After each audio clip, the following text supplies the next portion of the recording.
আসসালামু আলাইকুম এভরিওয়ান, আশা করি তোমরা সবাই ভালো আছো। আজকে তোমাদের সাথে যে টপিকটি নিয়ে আলোচনা করব সেটি হচ্ছে পঞ্চম অধ্যায়ের অ্যালগরিদম ফ্লোচার্টের মধ্যে আমি তোমাদের জন্য একটি প্রশ্ন লিখেছি কি তিনটি সংখ্যা যোগফলের গড় নির্ণয় এর অ্যালগরিদম এবং কি ফ্লোচার্ট তৈরি করো। সেক্ষেত্রে আমরা এখন অ্যান্সারটা করি।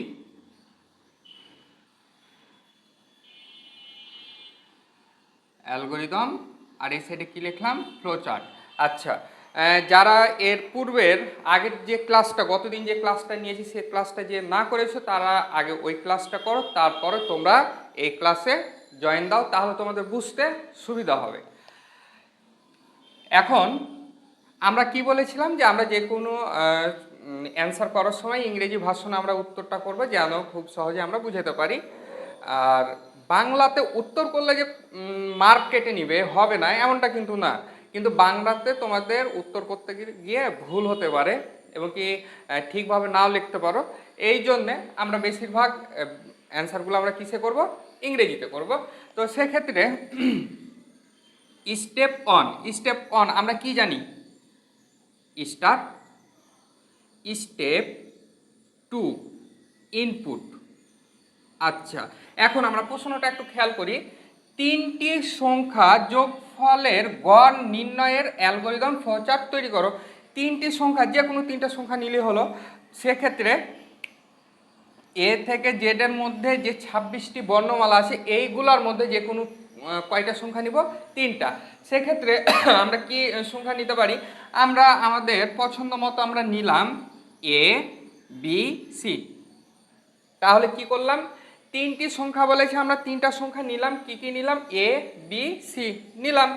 আচ্ছা, তারপরে আমরা কি লিখব, স্টেপ 3 আমরা যোগের কাজ করি কিসের মাধ্যমে, সামের মাধ্যমে আমরা বিভিন্ন রকম যোগের কাজ করে থাকি। তার জন্যে আমরা এখানে কি লিখলাম, সাম ইকুয়াল। তাহলে আমরা এই তিনটা সংখ্যাকে কি করতে বলেছে, যোগ করতে বলেছে, তার জন্যে এ প্লাস বি প্লাস সি। আচ্ছা, যোগ করতে বলেছে, যোগ হলো সেইটার কি করতে হবে, যোগ ফলের গড়। তাহলে স্টেপ 4।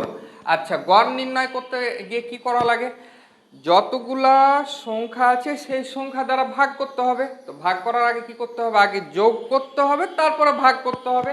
আমাদের এখানে কি করলাম, আগে যোগটা করে নিলাম। এখন মোট সংখ্যা কতগুলো আছে, তিনটা, তিন দ্বারা কি করব, ভাগ করব। আচ্ছা, এসইউএম সামের সংক্ষিপ্ত রূপ হিসাবে লিখলাম এস স্ল্যাশ ভাগ চিহ্ন দিলাম। এটা মূলত প্রকৃত নাম বলে ফরওয়ার্ডিং স্ল্যাশ, ইংরেজিতে কি বলে, ফরওয়ার্ডিং স্ল্যাশ বলে। তো ভাগ দিলাম। এখন গড় নির্ণয় করার জন্য এখন ভাগ দেব, টোটাল কতগুলো সংখ্যার কথা বলেছে আমাদের প্রশ্নে, তিনটি সংখ্যা, এই জন্য তিন দ্বারা কি করলাম, ভাগ দিলাম। এখন প্রথমে আমরা কি করেছি, যোগ করলাম, যোগ করার পরে মোট তিনটা সংখ্যা, এই জন্য তিন দ্বারা ভাগ করলাম, ভাগ করে অটোমেটিক আমরা ফলাফল পেয়ে যাব, গড় ফলাফল। তারপরে এখন কি লিখব, স্টেপ 5 প্রিন্ট, স্টেপ 6 ইন। আচ্ছা, এখন স্টার্টের জন্য চিত্র কেমন হবে, ডিম্বাকৃতির। এখন এটার মধ্যে কি লিখবো, স্টার্ট, এখানে যা লিখেছো তা এটার মধ্যে লিখে দাও। তারপরে ইনপুটের চিত্র কেমন, সামান্তরিক। স্টেপ 2 এ যা লিখেছো তা এটার মধ্যে লিখে দাও, ইনপুট এ বি সি। আচ্ছা, এখানে এখন তারপরে এখন দেখো এখানে আমরা কি প্রকৃত প্রশ্নের উত্তরটা দিলাম। বিভিন্ন ধরনের উত্তর দিতে হয় কিসের মাধ্যমে, প্রক্রিয়াকরণ চিত্রের মাধ্যমে। প্রক্রিয়াকরণ চিত্রটা কেমন, আয়ত। এখন কি লিখবো, এখানে স্টেপ 3 তে যা লিখেছো তা এটার মধ্যে লিখে দাও, সাম ইকুয়াল এ প্লাস বি প্লাস সি। তারপরে কি আবার এখানেও প্রক্রিয়াকরণ চিহ্ন হবে, কারণ হচ্ছে যে আমাদের তো গড় নির্ণয় করতে বলেছে। এখন গড়ের ফলাফলটা বের করার জন্য কি করা লাগবে, এখানে এস ডিভাইড। আচ্ছা, এখন এখানে দেখো স্টেপ 4 এ যা এখানে যা লিখেছি আমরা এখানেও তাই দিয়ে দিলাম। তারপরে প্রিন্টের চিত্র কেমন, সামান্তরিক চিত্রে, এই তো। এখন এখানে প্রিন্ট লেখা আছে, এটার মধ্যে আমরা কি লিখব? প্রিন্ট লিখে নিলাম। তারপরে আমরা এখন কি দিব? ইন্ড। ইন্ডের চিত্র কেমন? ডিম্বাকৃতি। ইন্ড। এটা হয়ে গেল উত্তর। তোমরা এটা উঠে নাও। আর তোমরা যদি বুঝতে না পারো আমাকে কমেন্ট সেকশানে কমেন্ট করো, অথবা আমাকে সরাসরি ইনবক্সে SMS করো। আর তোমাদের জন্য একটা হোমওয়ার্ক, তোমরা আমাকে এই হোমওয়ার্কটা করে জমা দিবা। হোমওয়ার্ক,